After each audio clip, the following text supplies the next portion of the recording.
c'est Ifédé. Mon sac magique du temps me fait voyager là où les héros ont marché. Salut! Moi, c'est Ayodélé, la petite exploratrice du Bénin. Avec mon carnet magique, chaque jour, je découvre un nouveau secret du passé. Je suis Papy Cormelan, le gardien du temps. Dans chaque conte, je veille à ce que la mémoire reste vivante.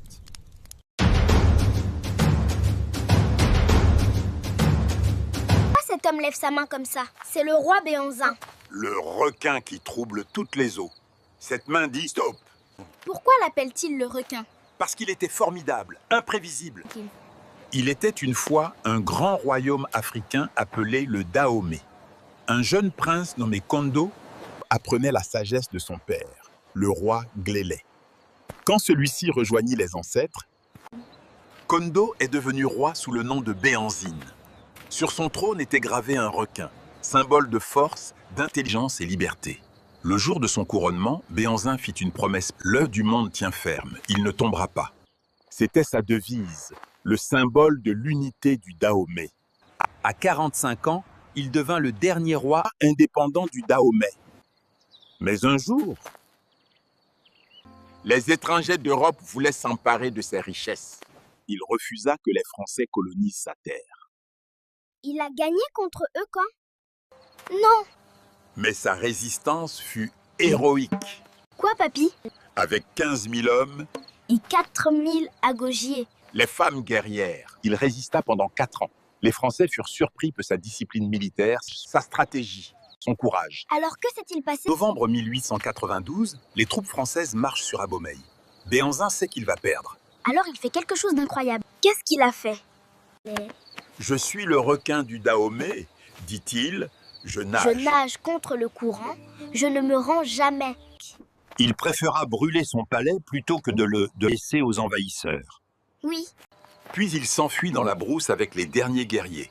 Il résiste encore plus d'1 an. il a tout perdu, mais il est resté debout. Son peuple souffre. 4000 morts, 8000 blessés. Le 15 janvier 1804-24, le cœur brisé, il se rend. Ici même, à la place Goro. À une seule condition, rencontrer le roi de France. Mais c'était un piège. Où l'ont-ils emmené, papy? Fut exilé loin de son royaume, en Martinique, à 10 000 km de l'Afrique, avec 4 de ses enfants. Pendant 12 ans, il réclame son retour. Lettres, suppliques, toutes refusées. C'est si triste. Il n'est plus jamais rentré chez lui. Pendant 12 ans. En 1906, malade, il fut envoyé en Algérie, encore loin de chez lui. Écoute la fin. Avant de se rendre, il prononça ces mots-là. Le requin se rend. Mais les fils du requin ne trahiront pas. Le 10 décembre 1906, à 61 ans, le roi requin meurt à Alger, en terre étrangère. En 1976, le Bénin l'a réhabilité en héros national. Aujourd'hui, cette statue veille sur Abomey. Et son corps? Son fils Wanilo, devenu avocat, ramène enfin les restes de son père au Bénin, 22 ans après sa mort. En 2021, son trône a été restitué par la France après 127 ans à Paris. Il a perdu la bataille. Mais il a gagné la guerre de la mémoire. Les Français l'ont exilé. Mais nous, les fils du requin, ne l'avons pas trahi. Ne trahissez jamais votre dignité, votre liberté, votre identité. Vive Béanzin, le roi requin immortel. C'était Ayodélé, ta petite béninoise. Souviens-toi, connaître ton histoire, c'est connaître ta force.